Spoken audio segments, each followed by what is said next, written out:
Tonight, after a spate of domestic violence deaths, the Prime Minister acts, pledging a $100 million funding package. Violence against women is one of the great shames of Australia. It is a national disgrace. The Brumbies under a legal cloud. Police asked to probe the deal to shift its Canberra headquarters. Volkswagen Australia says it still doesn't know if diesel vehicles sold locally were rigged to cheat emissions tests. And the Wallabies win a hard-fought match against Fiji in their World Cup opener in Cardiff.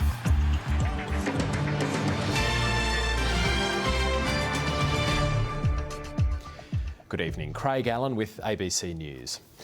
The Prime Minister has pledged $100 million and called for cultural change to tackle what he calls the great shame of Australia. That's double the current level of funding to help stop violence against women.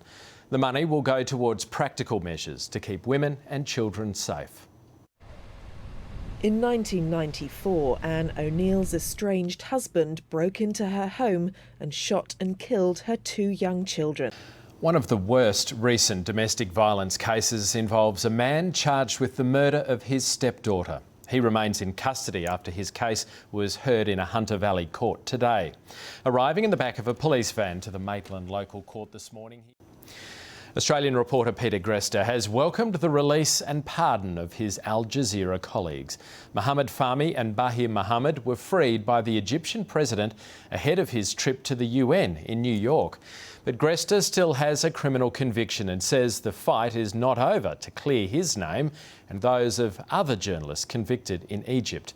Middle East correspondent Sophie McNeil reports. The Australian dollar is under pressure tonight after falling below 70 US cents. But the weaker currency will provide a much needed boost to the economy. ABC business editor Ian Verinder explains.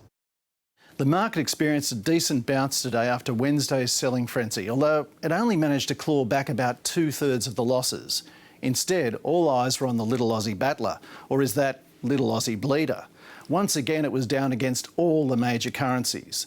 The dollar has been one of the developed world's worst performing currencies. The Wallabies have recorded a gritty and at times unconvincing win to open their Rugby World Cup campaign against Fiji.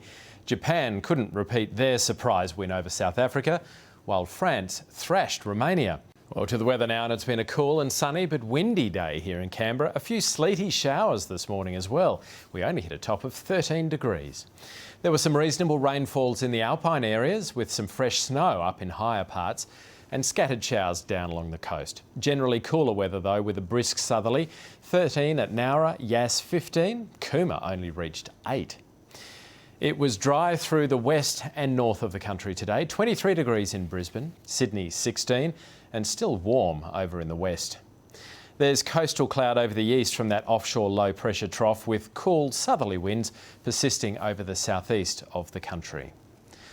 The high is slipping down south of the mainland, so a southeasterly airstream will continue with cooler days and a few more lingering showers.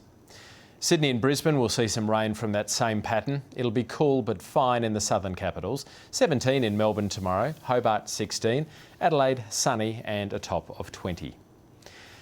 In our local region, there could be a few more showers along the coast from that southeasterly wind dragging moisture inshore. 17 at Bateman's Bay, Nowra 16. Goulburn might see a trace of rain and just 12, while Yass will be partly cloudy and 15. In Canberra, it'll be another cool day, partly cloudy, but just a slim chance of any rain. From 1 degree overnight, will peak tomorrow at 15. The sun will be up at 5:48. It'll set again just after 6. And Saturday looks cloudy at this stage, just a 20% chance of rain though, and the next showery change will move through from Monday. And that's the latest from the Canberra newsroom. For more ACT news, you can follow us online or on Twitter at ABC News Canberra. I'm Craig Allen. Thanks for your company. Stay with us now for 7:30 with Lee Sales.